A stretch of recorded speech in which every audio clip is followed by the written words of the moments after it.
Good morning. So this is what it's like in the big time. Nice.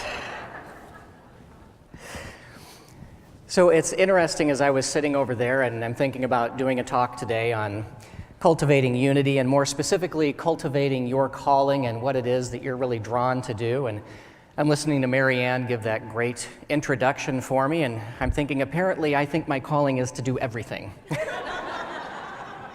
And what I didn't mention to her is that this afternoon I'm actually meeting my oldest daughter, and where I am producing and acting in a film, full-length feature film that she directs, and this is her second and planning to do 4 this year. So what dawned on me was I probably need to listen to my own talk today and figure out exactly what is mine to do. I do want to take a minute too before I start and just thank you so much for the support that you as individuals and as the Unity Village Chapel give to the students and staff over at Unity Institute and Seminary.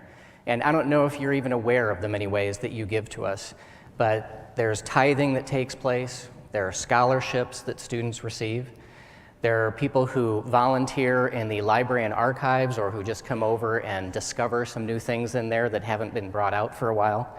And of course, there are students that work over here and students looking at doing internships here.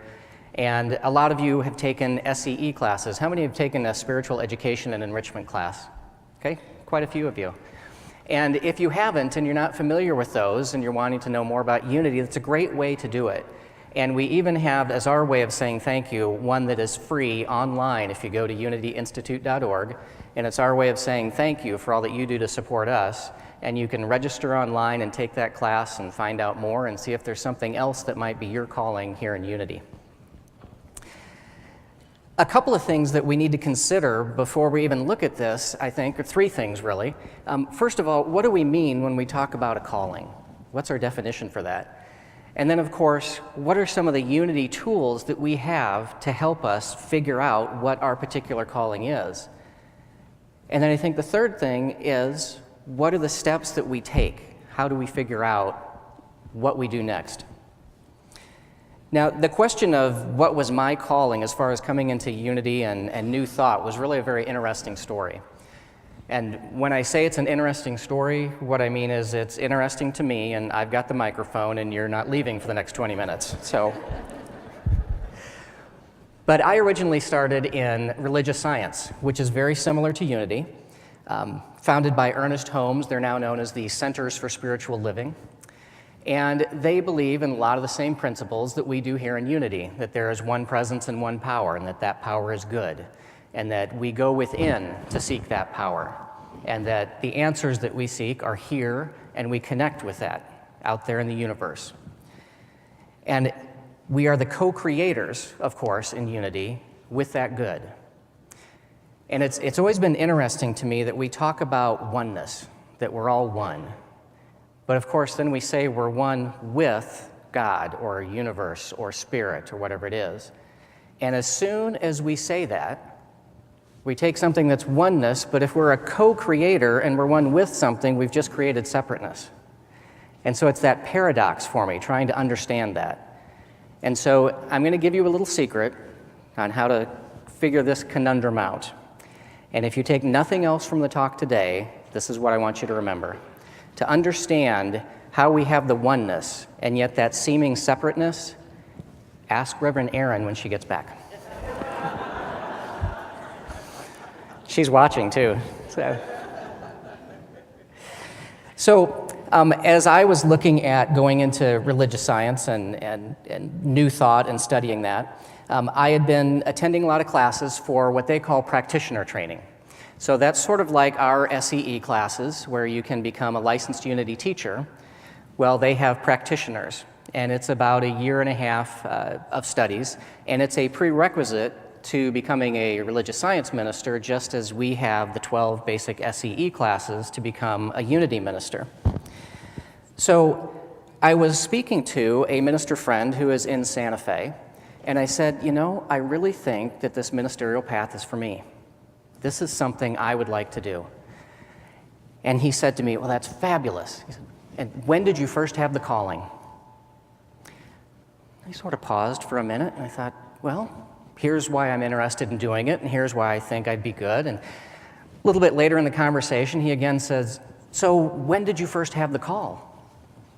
And again, I kind of paused, and I sort of went on talking about why I wanted to do it and what I'd been studying so far. And finally, the third time when he said, when did you have the calling? I got this sense that somewhere along the way I should have been walking along and there would be a big burning bush and the voice would boom down and say, Theodore, you shall be a minister. And when I do that, I know some of you are going to come over to the community center and say, that was not God's voice. She does not sound like that. So I chatted with him some more, and I realized I didn't have that moment, that epiphany, where something just struck me and said, this is mine to do. And so I did what any reasonable human being would do, and I quit. That led me to thinking about, what does it mean to have a calling? Because I was attaching so much to that word and so much to his question and trying to figure out what he meant by it, instead of determining what it was for me and what it was that I really wanted to do and where my desire was. And having a calling doesn't have to mean a ministry, even though that's where we usually hear it. You can be called to be an artist. You can be called to be a CPA. You could be called even to be a lawyer. Yes, and we can talk in the community center about all your jokes about the lawyer running the seminary, because there are lots of them. So what came to me as I was speaking to a friend later on, I lived in northern Idaho at the time, and I had a woman who was a friend of mine. She had two small children, about 10 and 8, two girls, and she was divorced. And her work was with infants and toddlers. And she was talking to me one day, and she said, you know, there is this program where I can go to Romania for a month and work with infants and toddlers who have been through some horrific things. And they're doing all these new techniques, and they're finding all these wonderful things that are helping these infants. And she said, I would just really love to go. And of course, the next word that always follows is, but, well, my ex-husband, he said he won't take the kids for the whole month, and I'm seeing someone now, and he won't even talk to him, so I can't figure out how to transfer the kids back and forth, and figuring out where they're going to stay the whole time, and there's the money question. I don't know how I'm going to come up with that. And so we chatted for a little longer, and she left, and I didn't really think anything of it until about 4 days later when she came back to me, and she said, you know, what you said to me made all the difference in the world. It was just brilliant. Now, I, of course, looked at her and thought, well, of course I said something brilliant, don't I always? But I also had to ask her what it was, because I had no idea what this brilliant thing was that I said. And she looked at me and she said, you told me I could either focus on all the reasons I can't go, or I can focus on how I can. And I thought, well, that was pretty brilliant. Now, of course, when we say things like that, and when I do, it's not always me, right? Despite the fact that my ego wants to think, wow, I did a great thing there, it's when we're open to giving the message that we're receiving that needs to be shared with that person, that comes from something much greater than we are. And she was talking to me more, and she said, it's great because I found a way to transfer the kids back and forth. I have someone who said they'll do that for me. And I found other friends who will watch the kids during most of the time. And it turns out there was a grant through my work that I didn't even know about that I could get that'll help me pay for the trip. And she said, the only thing left is that I need to find somewhere for the kids to stay those last 5 days while I'm out of town, and then I can go. And I said, that's great. She stood. I said, so they're staying with us, right? She goes, perfect, I'm going on the trip. It's a pretty good example of how we know when someone has their calling, what they are pulled to do. It's what's right in here. What is in our heart that is telling us, I have to do this? My same friend, Bernardo Montserrat in Santa Fe, he wrote a book called Faith It Till You Make It. Always kind of like that. He said when he was applying for the ministerial program, you go through interviews just as we do here, and they said, why are you here? And he said, well, I have no choice. And they looked at him and they said, well, of course you have a choice. You could do anything you want to. And he said, no, you don't understand. I am so certain I know this is what I'm supposed to do. There is no other choice for me. I thought, how great is that? Now, we don't always have it quite that clear when we're looking at what our calling is or what our desire is. But my friend knew what it was. She knew it was hers to do. And the piece that sometimes we forget in Unity is that next step, which is taking the action. Because sometimes we can get so wrapped up in all of our tools and everything else and think that if we're just thinking positively, everything's going to happen. But remember, there's more to it. There's putting some energy behind that and stepping forward. We have our affirmations and denials, right? So she denied anything that was standing in her way and affirmed that she had the power and the need to go and the desire to go and that was hers to do.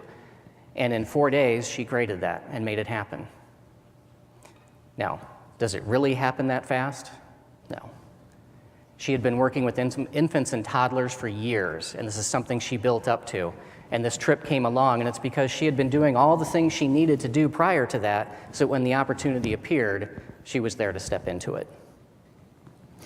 You know, the Quakers in religious science, they use something similar to our denials and affirmations, and they call them treatments.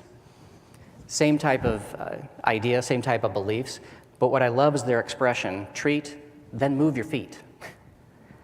So once you go through that process, start taking action and stepping into it. It sort of reminds me of the man who's sitting at home and he's pleading to God. And of course, in Unity, we don't beseech to a God out there, right? We know that God is within us. But he hadn't figured that out yet. And he's saying, Lord, please let me win the lottery this week. It didn't happen. And next month, he's again, Lord, please let me win the lottery. Finally, the third month, he's sitting there and says, Lord, please let me win the lottery. And the Lord says, will you meet me halfway and buy a ticket? We have to step into it and take some action on what those dreams are.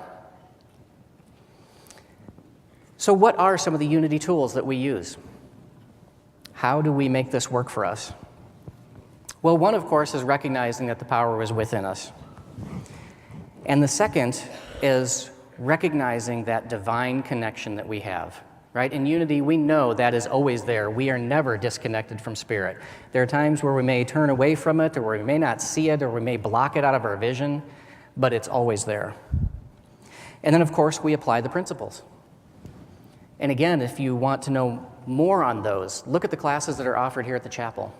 Look at the SEE classes. Speak to other people here who have done some of the work, and see how some of those can work for you, whether it's the 12 powers or law of mind action we're going to talk about, or any of the principles of Unity, because there's so many tools.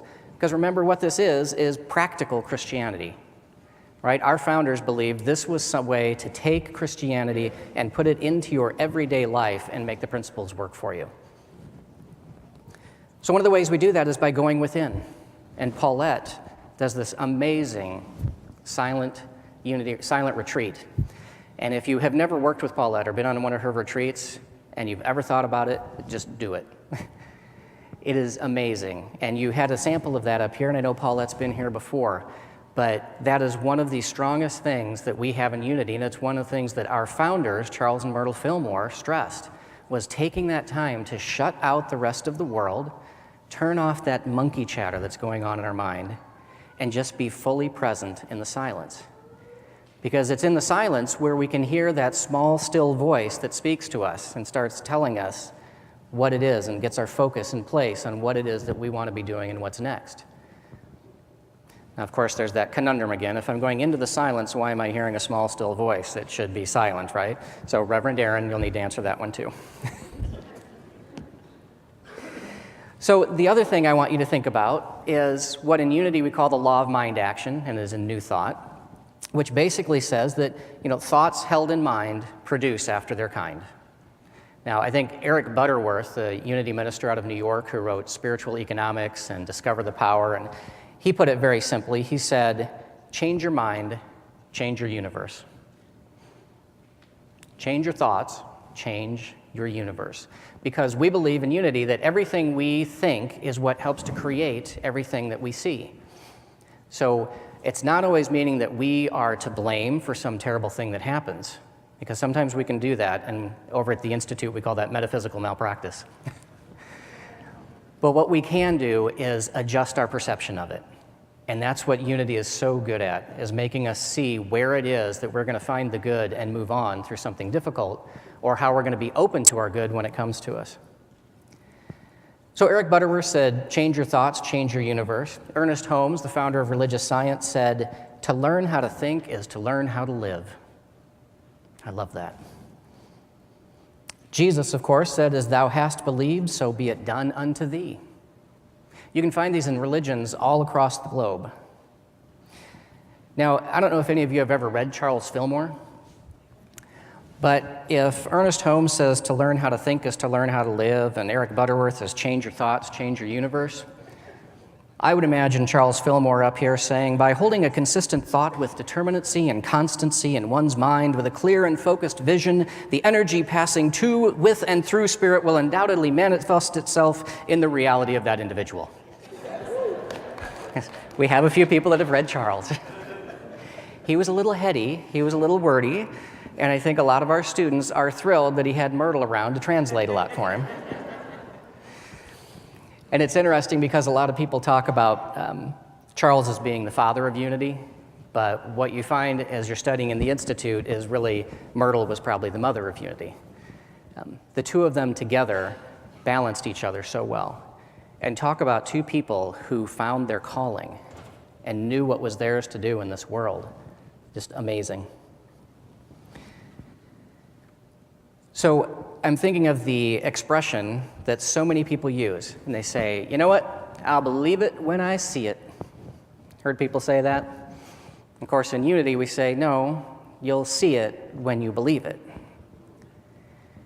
We have to adjust our thoughts first before we can adjust anything in our outer world. And so often we get focused on what I have to change out here and what I have to do in this space, and we don't take that time for what at the Institute we call self-care. Because our students get busy with a lot of studies. They get busy with working on the Student Association board. They work over here at the chapel. They're out on internships. They're doing all these things. And when they come in for their licensing and ordination interviews, which they go through 4 times during their studies here, they're always asked, what is your self-care plan? So I would ask you, what is your self-care plan? When do you take time just for yourself to stop and pause and let go of everything else? So Reverend Kelly Isola is the chapel service coordinator over at the Institute, and I know that she's going to be watching this and judging and giving me notes afterwards, so I have to do something that she requests in every single talk, and what I love about every single talk that is given is to give you something that you can take with you that's practical, that you can apply, because that's what Unity is all about. Remember, practical Christianity. So I'm going to suggest you do 4 things. And the rule is always to do just 3 things because that's what people remember, but you look like an above average crowd, so I'm going to give you 4. 1, I suggest that you keep a running list of what makes you happy. What things bring you joy? Because very often, what brings you joy is what you're called to do. Now, this may not be changing careers, it may not be it could be going to Romania for a month. It could be some project that's being done here at the chapel. It could be a whole lot of different things. It might be helping a friend with something. But keep a list of those things because what makes you happy is what you're called to do. The other thing is to listen to the people around you. And I don't mean the naysayers that are always telling you nothing can be done and you can't accomplish that. I'm talking about when someone says, you know what, you're really good at that. Or they say, thanks, I appreciate you helping me with that. Those compliments, those little bits that they give you to say, I appreciate what you just did. Stop and think about that. And I'm one of the biggest people who will deflect compliments, which I know will shock you when you consider how big my ego is.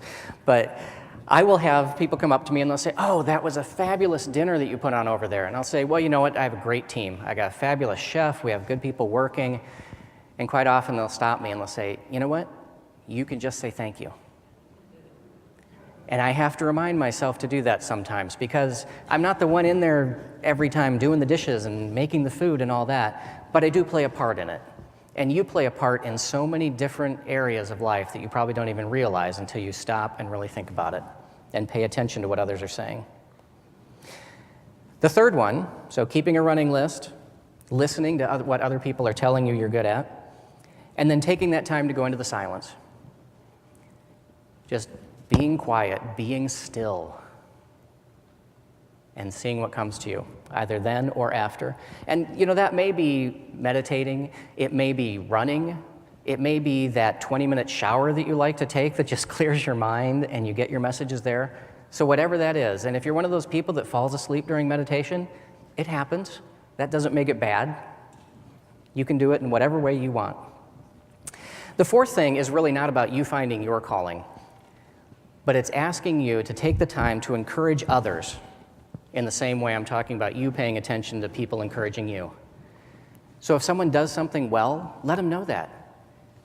If you think they'd be good at some profession or art or whatever it might be, tell them. Because I can tell you, a lot of you knew our beloved Dorothy Pearson, who was an icon in Unity and passed away last year. And I can't tell you how many ministers, when you say to them, so what is it that made you want to become a Unity minister? And they'll look at you and say, well, Dorothy Pearson looked into my eyes and said, I think you are a Unity minister. Do I hear an amen from down here? Yeah. So make that difference and let someone else know what you are seeing in them. Somewhere, somebody famous, as I recall, also made the comment something about doing unto others. I'm going to Google that later, and I'll let you know who it was. So those are the four things. That's how we look for our calling. It's how we stop and listen to see what's there for us to do and maybe what isn't for us to do. So keeping that running list of what makes you happy, listening to what other people are saying to you, taking that time to be in the silence, and then going out and encouraging other people when you see them. Because the fact is, you never know when you may be the one person to say something absolutely brilliant that will help someone else find their calling. Thank you for letting me be here today.